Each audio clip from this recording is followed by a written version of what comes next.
Hey there, welcome to the Reinsurance Podcast, the place where we dive into all things reinsurance, the coolest part of insurance. We're your hosts, Jared and Ben, a couple of ex-practitioners who loved the industry so much we founded Supercede to tackle some of its biggest headaches. And we're here to share our insights and stories with expert guests as we uncover what's really going on in the industry. Welcome back, everybody, to the Reinsurance Podcast, where we are delighted to have special guests with us from Slipcase. Welcome, Alex and Dip. How are you doing? Very good. Very well, thank you for having us. Welcome to the show. Thank you. So I've known you for ages now, it feels like. We caught up a long time ago, and I've always been excited about what you guys are building and the journey you've gone on. But walk us a bit through sort of the evolution and founding of it and evolution of Slipcase. Absolutely. Well, yeah, first of all, thank you both very much for having us. And congratulations with all your efforts at Supercede and this podcast as well. It's an amazing thing. So thank you. Honoured to be here. So yeah, we've been on quite a journey. It's been really since our new platform went live. It's been about 6 or 7 years. And we started out as a social tool for the market. So I was a broker in London, thought that there needed to be this sort of online system to cater for the groups, the events, the networking, and I thought a social tool would be the right way of doing it. The short story is it grew, but nowhere near in the way that it needed to grow as a business. And we sort of had to pivot away from the sort of core social element of it and focus on information. So creating a sort of window into the industry, a very clear way of seeing who specialises in what, who the experts are, and then when they produce content, enabling them to then distribute it out through the market. And that's the sort of core of what we're doing now. I'll go into more detail on it in a moment, but that was the major pivot, and we've progressed very nicely since. It's interesting that you frame it that way. It's more of a the philosophical truth is still there, right? The social anchor of our industry is information sharing. The reason we have the culture in London, like the pub culture in London, is that's where you go, or have historically gone, to understand who wants to write what the chat is in the market, the news, the coffee shop origins come from like what's happening with the ships, right? So this is like more of a natural evolution of how information gets transmitted through our space. So it's super cool. Yeah, it was. Well, I mean, our thought was exactly that. This amazing history of being so social, and suddenly there's all this new sort of social technology. Surely there's a space for this online. And I think what we learned, the main thing we learned was as LinkedIn developed and grew and became more popular in the market, that's where people, if they were going to have conversations, they were going to do it on there. But it was still very difficult to get hold of good information. There's more and more content shared on LinkedIn, but there's a lot of noise there. How do you make sure that you can get everything you want in one space? Nice. And I'm excited as well that we are obviously in an age nowadays where AI is said fairly frequently during the course of anyone's day. And we will be looking at this content angle from a data and analytics perspective, an AI perspective as well. But I don't know, maybe you could give us a taste of what we might go into during the episode. Yeah, absolutely. So before I joined, we did a survey to our clients at the time. And one of the key things they brought up was they're happy with the service, but there seems like there's a real demand for drilling into data, helping with content strategy, because with the evolution from to digital marketing, you can put up boundless amounts of content, but you can also be specific in seeing and tracking who's engaging with it, who's not engaging with it, what kind of content does well. So there was a real demand for content strategy, and also looking back, what's done well retrospectively. But now the last few years we've built out this sort of data infrastructure. It's got more sophisticated, and now we can do slightly more clever things, or at least we think they're clever, to help clients be really purposeful and specific in targeting specific audiences that they want to reach, and looking into insights and general sort of industry appetite and targeting that. Well, it sounds like a massive differentiator and value add from something more generic like a LinkedIn, right? You've seen this across so many sectors, this real sort of verticalization or specialization of toolkits, where if you're trying to compete against the generic LinkedIn algorithm for what you care about, really, really hard. But for industry professionals who really care a lot about agriculture or cyber or emerging markets, they have now a forum by one, they can engage with that content more intentionally, but two, for your clients to sort of present content and know who's like the audience going after that. It's a sort of a much more powerful and focused approach. Is that how you sort of see how you position yourself in the market? Yeah, against LinkedIn, we would probably say that. I think there's probably two sides to that. A lot of the content isn't necessarily pushed out through LinkedIn. I think companies are quite selective about what they're pushing. I think the other side is that, LinkedIn in general, obviously it's an enormous platform. We use it every day. We all use it every day. But the algorithms, the very functionality of it revolves around the commercials. The algorithms are commercially driven, whereas our system is merit driven and content driven. It's not pay to play. And I think our clients are noticing more and more that they are getting traction on LinkedIn dependent on how much money they're spending on the system, and that's the way that it's shifting. So their cost per click that they're getting through LinkedIn is increasing, and actually the granularity of the audiences that they're then reaching through LinkedIn is also is not improving. So yeah, our position against them, obviously they are enormous, and we've got to be very careful how we talk here, because LinkedIn is LinkedIn. But LinkedIn, if you're listening, declaration of war happening. Big fans. I think just the hyper focus. This platform is built for insurance and reinsurance professionals. It is categorized by all the major parts of the market, the product lines, the interest areas. All the content is curated and tagged as such. So we're making sure that if a client is producing something around intellectual property, it's very niche, and through our system they might only get 40 clicks from relevant audiences, but those 40 clicks are from people that they are really trying to reach. I think we're focused on that granularity, whereas LinkedIn is more focused on that scattergun approach, and that has done us some favors in recent years. Absolutely. And to your point earlier, Dip, with you, if we're looking at how you get that hyper focus, how do you think about leveraging the data that you're capturing to sort of enable the sort of target outcomes that Alex is talking about? Yeah, there are many ways to do that.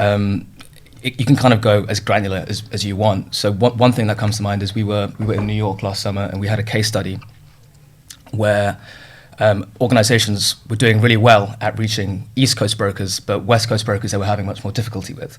And so then we can go in and have a look at what they're clicking on, and you see some really interesting insights. For example, brokers on the East Coast last summer were 55% more likely to click on accident and health contingency type content, whereas the West Coast brokers were way more into InsurTech and trade credit and stuff like that. So I mean, that's just a very specific example, but that does go a long way for organizations who then are like, okay, let's pivot our strategy slightly to include these topics, make sure we're hitting these 5 key points, and see how that does. And when it comes to content and content marketing, everyone kind of always goes on about return on investment and how you really track that. Well, with the data now that you can get these days, you can be a bit more direct with that and see, did that work, did that not work, and let's iterate.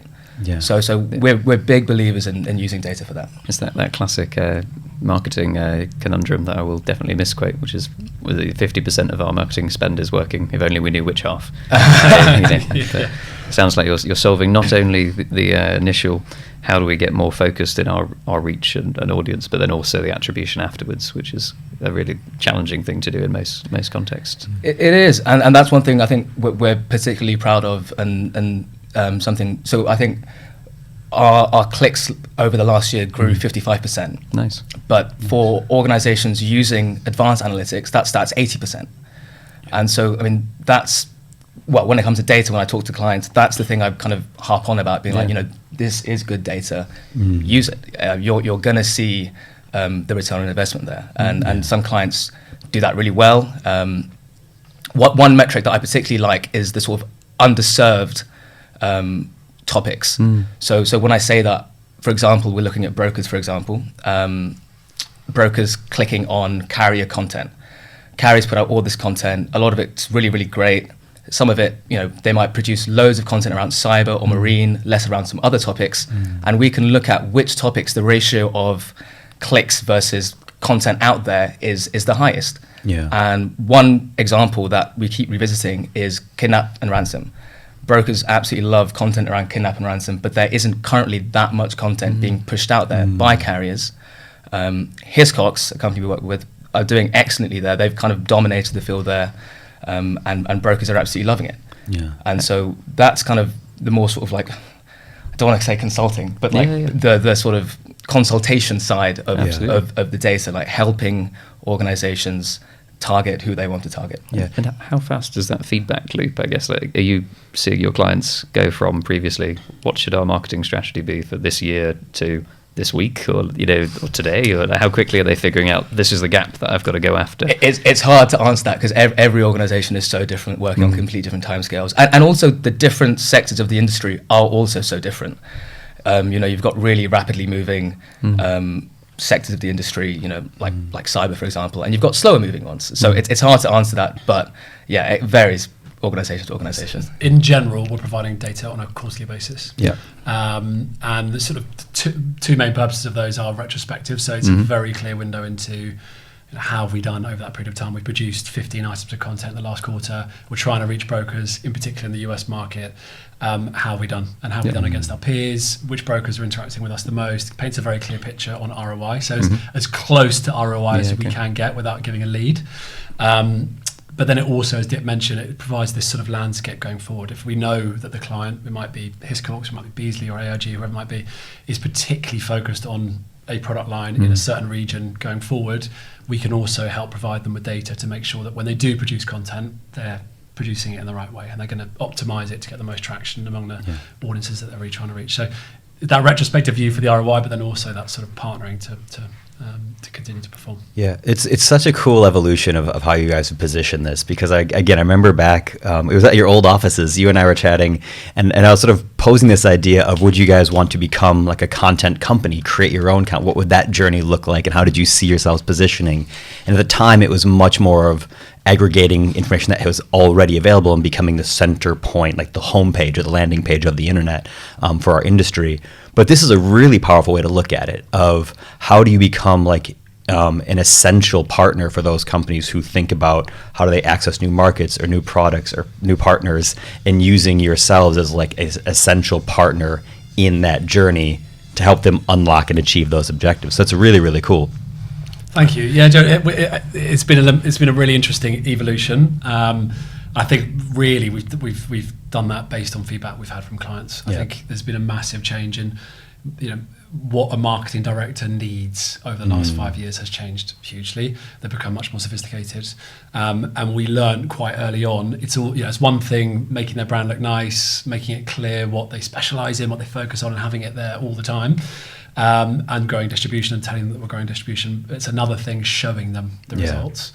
And we realised quite quickly that in order to retain clients, we need to show them the results. So when it comes to renewal, it's a no-brainer. They've got X for the money they've spent, and off the back of that, we've got a very strong retention rate on the business. But yeah, it's we've just had to listen a lot to the companies, but also to the users as well who are using the system. Yeah, makes sense. And you're today obviously stepping into the land of reinsurance content. How's your experience been with the reinsurance landscape as a whole? Is it different? Does it need a slightly different treatment? Or? Yeah, absolutely. I mean, it goes, reinsurance brokers and primary insurance brokers do different things. Same with the underwriters. So it's not a surprise to then see, well, they also read different things and they consume different things.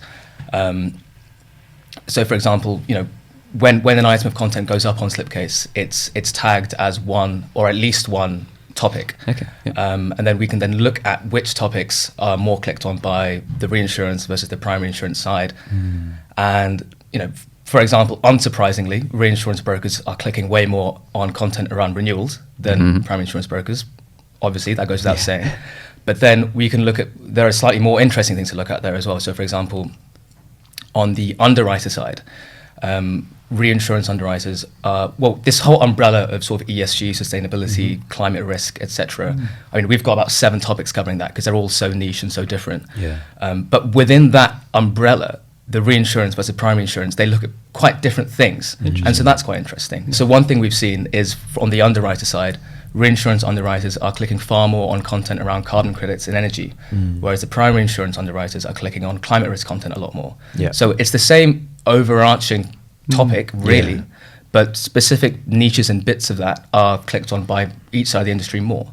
And so when it comes to advising organizations on how to reach specific audiences, we can be like, well, these topics reach these ones, these topics reach these ones. If you want to reach both, make sure you're hitting both in some aspect. Doesn't have to be, pages on pages, but like touch it. And we definitely sort of encourage that. And so we do see interesting things like that. On the reinsurance side, in general, emerging markets is much bigger than for insurance markets. Professionals trying to keep up to date with new regulatory frameworks in these sort of high growth markets. That's a big thing for the reinsurance side. Whereas on the insurance side, it's more about, from what we've seen, keeping your pulse on what's happening today. Yeah. Recent events, impacts of that, less so modeling Yep. and more current fallout and where that leaves the market. Yeah. So there are definite differences. Super interesting. Yeah. And when you started saying this as well, I can't help but pre-ask questions on AI, because I'm curious, at what point this goes. I'll jump right to the end, where you're there like almost writing content for your clients automatically, or they have, all sorts of widgets. But what are the baby steps along the way? Are you seeing AI change the way that you analyze the content used by different people? Are you seeing the ability to suggest not just topics, but maybe even framing of words and so on? I just think of all these tools we have nowadays. They're like, let me rewrite that email for you. It's a very fragile world at the moment. The publishing world, and AI is obviously right at the coalface of it. There's all these court cases out there at the moment to try and figure out what the best route forward is. I think from our end, it's quite clear for us that we can't go too much into the summarizing part, because the whole purpose of our platform for our partners is to be pushing eyeballs and be pushing traffic through to the source. Yeah. So we're really interested in AI technologies that we're using a lot, and we'll be using a lot more this year, but they won't be around that sort of generative side at the moment. Okay. We can help clients produce their own proprietary content with the data that we've got, absolutely. Yeah. But the focus right now is on how do we make sure our platform is working better and better all the time, and how can we use AI tools that are out there to do it. And so we've got one LLM system that we built, I think 18 months ago. Nice. Ahead of the curve. Yeah, it was massively developed when all the open source technology came out last year, but that discovers content for us. So beforehand, we were quite very manual discovering content. We would have a new client on board, we would track their URLs, but we would do it quite manually. We'd have a content management team that would be going to their websites to see if they'd updated their platform. We've automated that almost completely now. So we've built a system that alerts us when certain sources are updated throughout the day. But also, if an event has happened somewhere in the world and we want to pull something from a really interesting source, our system will alert us of that as well. So that's gone from 54% accuracy to 96% accuracy in the last year. And also when it's then selected, so we then say, great, that's a good article, we want it on the system. It will then suggest the audiences across the market that it should go to. Yep. So the system will say, we think this is good for trade credit, aerospace, and financial results. We'll check it. If we amend it, the system will learn from it. And then we also have that, we ensure we have those human eyeballs sitting beneath it before it goes out through the system. It's been double checked. But we've built this very effective tunnel, which meant instead of having 3 content managers, we've now got 1 content manager that sees everything and makes sure everything gets funneled through. So that's an exciting enhancement. The other major one that we're looking at is, as Dip was saying, once we're then collecting all this amazing information around consumption, we're making a lot of sense of it for our clients, and that's all customized. But obviously AI tools now enable you to go a step further. If it's looking at a pool of data, what insights can it pull from that we can't in the time that we've got to generate reports for our clients?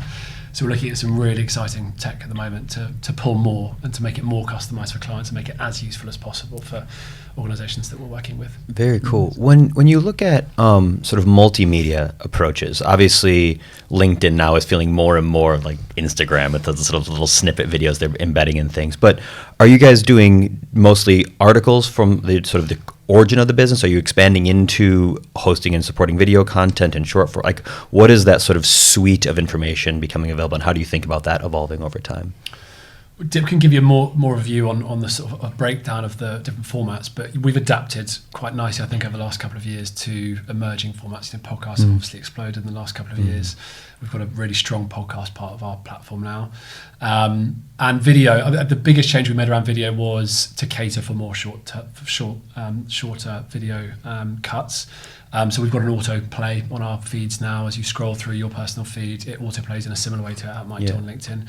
What we don't do, though, is no content will be pushed through by our partner organizations that isn't value add.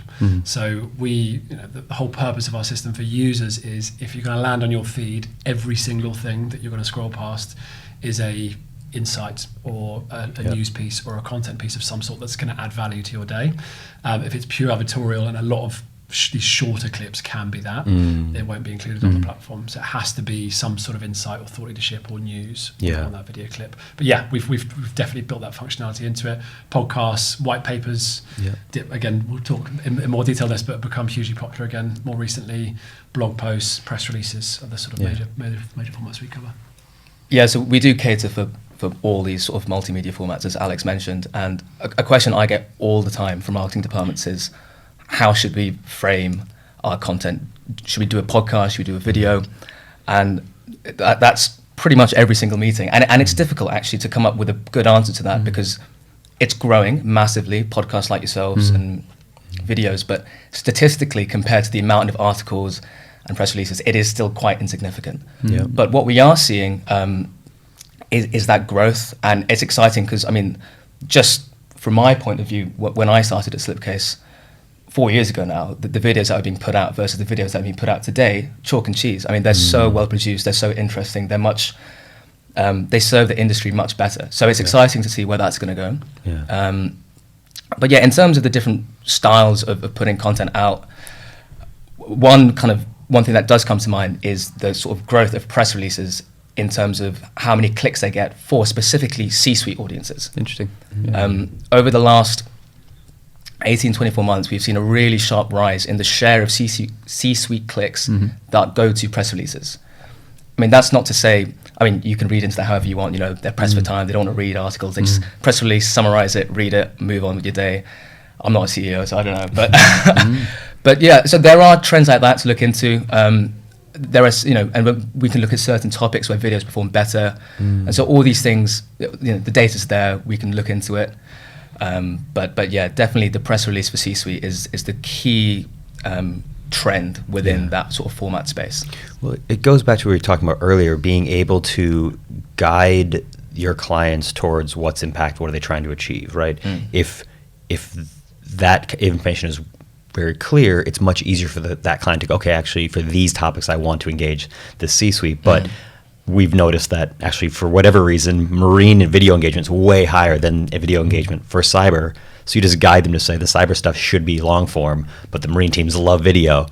You can give them those sorts of pieces of information that help them be more effective in the spend that they have on the content they produce. And it's all about understanding what makes the most impact on your objectives. Exactly, and it fluctuates over time. So certain formats do particularly well in certain product lines over a period of time, and it might be very different in the following quarter. So that constant communication with clients to make sure that they are in the know of that, as well as general sort of trends within the product lines themselves, is that's the core of that sort of foresight part of the data that we provide to very cool. Go ahead. I was just going to ask a question around role models, I guess, outside of the industry, because insurance obviously is somewhat seen as a laggard, I think, as an adopter of new technologies and ways of doing things. And I was thinking, for you as pioneers of how content should work in this industry, do you look at, we talked about how you distinguish from LinkedIn already, but are you seeing, what would Netflix be for insurance practitioners? Are you curating, are you building the content algorithm like Netflix did, but for insurance people and reinsurance people who want to get really good content? Or how do you look at other influences outside of our industry as guides to where this could go? It's a really interesting thought. I would say obviously the insurance and reinsurance market is different, it's unique, and there is so much information. I think that there aren't many industries where there is so much content flowing, so many trade media publications, so much proprietary content being created by organizations across the market. So it's a little bit unique in that respect. But it's a great training ground as well. I think that what we've built here could potentially be then duplicated into other sectors, asset management, shipping, and other worlds.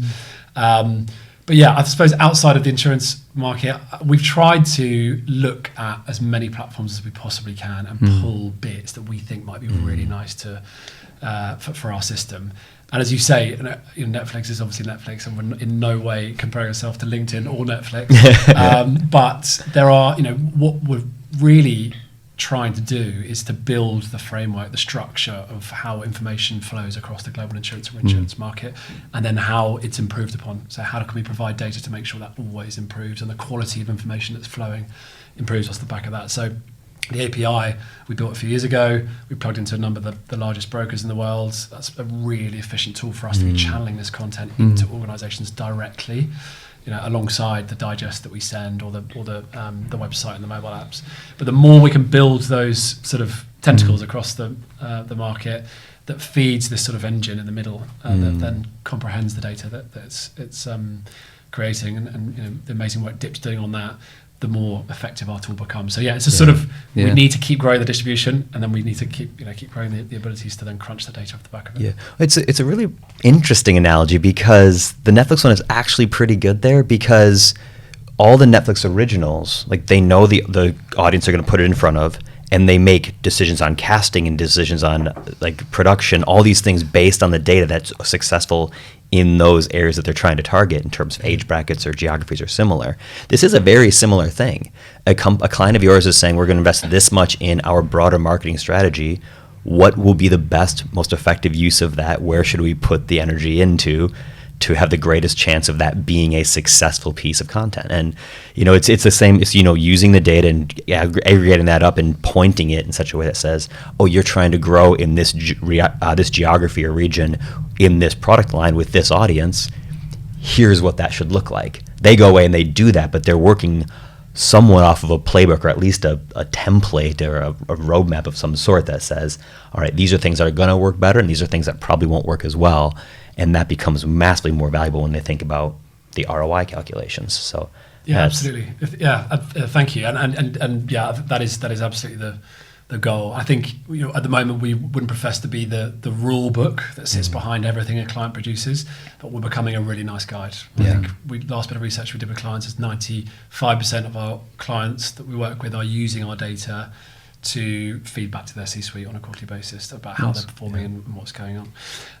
But it's also a guide. Then they're creating the content. It's going back through Slipcase, great, but it's also going on LinkedIn, and it's going through their own personal company digest that go out to their clients. It's going through their own channels as well. So our data isn't then exclusively good for our system. It's then good for all the systems that they've got. I just want to bring up a point that you mentioned about how the insurance industry is different to the mainstream media and the news, because it is, and we see that in our data as well. So we're mid-February right now. Last month, January, 2 big news stories. One, Trump getting back into office, and 2, the LA wildfires. Now, this is an imperfect comparison, but it does kind of show your point about how we are a different industry. We are its own thing. If you look at sort of Google Trends, and I mean, anyone can do this, go on Google Trends and see the searches. Trump 50 times more than the LA wildfires for the month of January, since the 7th of Jan, sorry. So when the wildfire happened, Trump absolutely blows it out the water, and it's probably more than 50 times, but that's the resolution to which you can see it. And even the week of the wildfires, Trump was more than 5 times what the LA wildfire searches were, and in LA, the wildfires only for 2 days was more of a big story than Trump. Compare that with Slipcase. For the month of January, wildfires were 4 times as many clicks as Trump. Now, that's maybe not so kind of surprising, because people in the insurance industry, this affects them specifically, wildfires, cat losses. But Trump was still a huge topic, of course. It's not just him going back into office, it's everything he said before, during, and after, and how that could affect regulation and the industry as a whole going forward. But for players in the industry, as we've mentioned, topical events matter, and they need that news now. They need that news to kind of go away and do risk modeling, whatever it is with. And we would never say don't write about Trump, because or don't write about political discourse, because it obviously does affect the industry massively and still gets tens of thousands of clicks, whatever.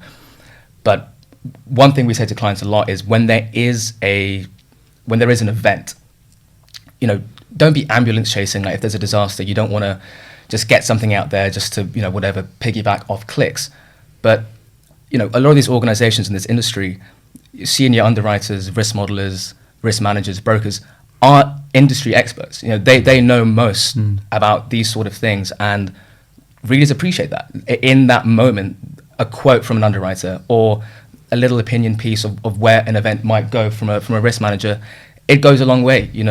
If it's done correctly, it can be really valuable to the reader.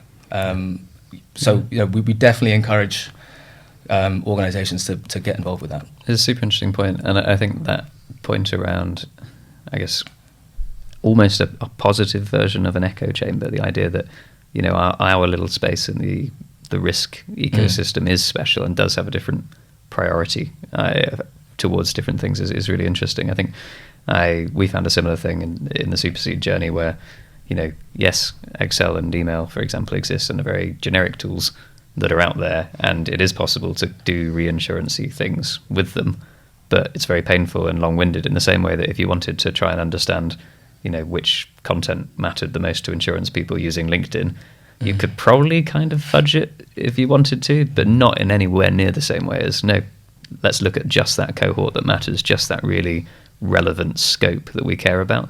So you must get some incredible insights that are out of bounds to, you know, Google and LinkedIn and Twitter and, you know, Instagram and TikTok that might have bits of insurance playing within them, but are impossible to actually understand, you know, the audience that matters versus, you know, a bunch of people who happen to work in those groups in, you know, less relevant teams to the audience and the content publishers you're interested in. Yeah, absolutely. Yeah, and I also just from all those platforms and across the web, there is so much information now, and you know, LinkedIn is probably becoming overloaded with it. If you're using Twitter, it's obviously gone through the changes it's gone through. Yeah. It's very difficult to find quickly all the information that you might need on a day-to-day basis, and I think that sort of like, sorry, I'm plugging, but the angle of I will use LinkedIn, I will use Twitter every day, and other systems, and I'll get email newsletters throughout the day. But actually, if I'm time poor, I'm really focused on my day job, and I just need to know what's going on in what I specialize in, and all the things that are going to impact that day to day. How can I get hold of that information very quickly? And it's amazing. You know, we're very proud of the tagging and making sure the right audience is getting the right stuff. But actually, the quantity that comes into the top of the funnel is enormous. And actually, just going through a lot of it and realizing that it's not value add. It might look it on the surface, but actually, we can remove that. You know, make it much more efficient for individuals to keep up to date. Yeah, that filtering through the noise piece is super important and interesting, because you also have a platform where all the content is inherently coming from experts who know what they're talking about, where the same can't be said on Twitter. Right? And so how do you find it where there's these massive, you know, big news events or renewal seasons or fires or natural disasters, and I'm only caring about other industry professionals who actually have a clue what's happening here and actually are, you know, pontificating in a way that's informed rather than just a random person who's trying to do clicks or is, you know, clickbaiting in a LinkedIn article or similar, where this sort of provides a more value from the consumer on your platform, because they're not just hoping to find a couple nuggets somewhere amongst the noise. It's much more curated to saying, here are the things that are going to be impactful for you to, and we sort of see a lot of engagement on the podcast from young listeners who just want to get sort of brought up to speed about what's happening in the market. So when they go into job interviews or similar, they can talk a little bit more eloquently and knowledgeably about the industry as a whole, because we just sort of give them enough little snippets to think about the context. Because we bring on experts as guests, and we discuss things from our own experiences, but it gives them that sort of informed framework versus them scrolling LinkedIn with the reinsurance as the search word and hoping they get something out the back. Like that curation, I think, becomes quite powerful as a tool. So again, it's a really interesting way you've approached that. Have you seen? Go ahead. I was just going to ask, to your point, actually, the curation on the way inwards receiving information probably works outwards as well, in the sense that on LinkedIn, on these other platforms, you can have as a concerned corporate marketing team, random people from your organization writing all sorts of nonsense on those sites beyond your control. Does Slipcase in some ways give you the chance to be a bit more clever with how you navigate between the corporate persona and also individual personas that you can actually choose to have represented rather than find out have been representing you?